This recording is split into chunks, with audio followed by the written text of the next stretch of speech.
Remue ménage. Remue ménage.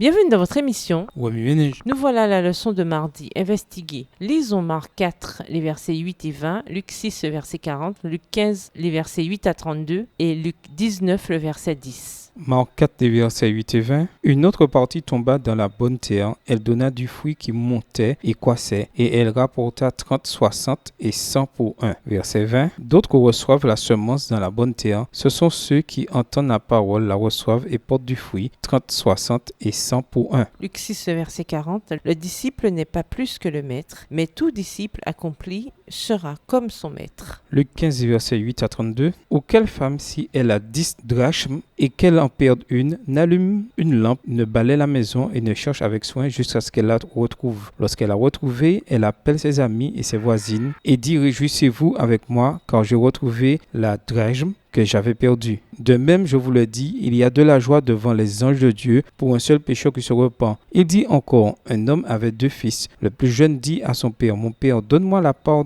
de bien qui doit me revenir. » Et le père leur partagea son bien. Peu de jours après, le plus jeune fils, ayant tout ramassé, partit pour un pays éloigné où il dissipa son bien en vivant dans la débauche. Lorsqu'il eut tout dépensé, une grande famine survint dans ce pays et il commença à se trouver dans le besoin. Et il alla se mettre au service d'un des habitants du pays qui l'envoya dans ses champs garder les pourceaux. Verset 16. Il aurait bien voulu se rassasier des carouges que mangeaient les pourceaux, mais personne ne lui en donnait. Étant rentré en lui-même, il se dit « Combien de mercenaires chez mon père ont du pain en abondance et moi ici je meurs de faim. Je me lèverai, j'irai vers mon père et je lui dirai « Mon père, j'ai péché contre le ciel et contre toi. Je ne suis plus digne d'être appelé ton fils. Traite-moi comme l'un de tes mercenaires. » Et il se leva et alla vers son père. Comme il était encore loin, son père le vit et fut ému de compassion. Il courut se jeter à son cou et le baisa. Le fils lui dit « Mon père, j'ai péché contre le ciel et contre toi. Je ne suis plus digne d'être appelé ton fils. » Mais le père dit à ses serviteurs « Apportez vite la plus belle robe et l'en revêtez. Mettez-lui un anneau au doigt et des souliers aux pieds. » Verset 23. Amenez le veau gras et tuez-le. Mangeons et réjouissons-nous, car mon fils que voici était mort et il est revenu à la vie. Il était perdu et il est retrouvé. Et ils commencèrent à se réjouir. Or, le fils aîné était dans les champs. Lorsqu'il revint et approcha de la maison, il entendit la musique et les danses. Il appela un des serviteurs et lui demanda ce que c'était. Ce serviteur lui dit « Ton frère est de retour et parce qu'il l'a retrouvé en bonne santé, ton père a tué le veau gras. » Il se mit en colère et ne voulut pas entrer. Son père sortit et le pria d'entrer. Verset 29. Mais il répondit à son père « Voici, il y a tant d'années que je te sers, sans avoir jamais transgressé tes ordres, et jamais tu ne m'as donné un chevreau pour que je me réjouisse avec mes amis. Et quand ton fils est arrivé, celui qui a mangé ton bien avec des prostituées, c'est pour lui que tu as tué le veau gras. Mon enfant, lui dit le père, tu es toujours avec moi, et tout ce que j'ai est à toi. Mais il fallait bien s'égayer et se réjouir, parce que ton frère que voici était mort, et qu'il est revenu à la vie, parce qu'il était perdu et qu'il est retrouvé. » Luc 19, verset 10. Car le Fils de l'homme est venu chercher et sauver ce qui était perdu. Remue-ménage, quelle relation ces versets ont-ils avec le passage principal? Quels autres versets ou promesses vous viennent à l'esprit en rapport avec le cycle de croissance entier GROW?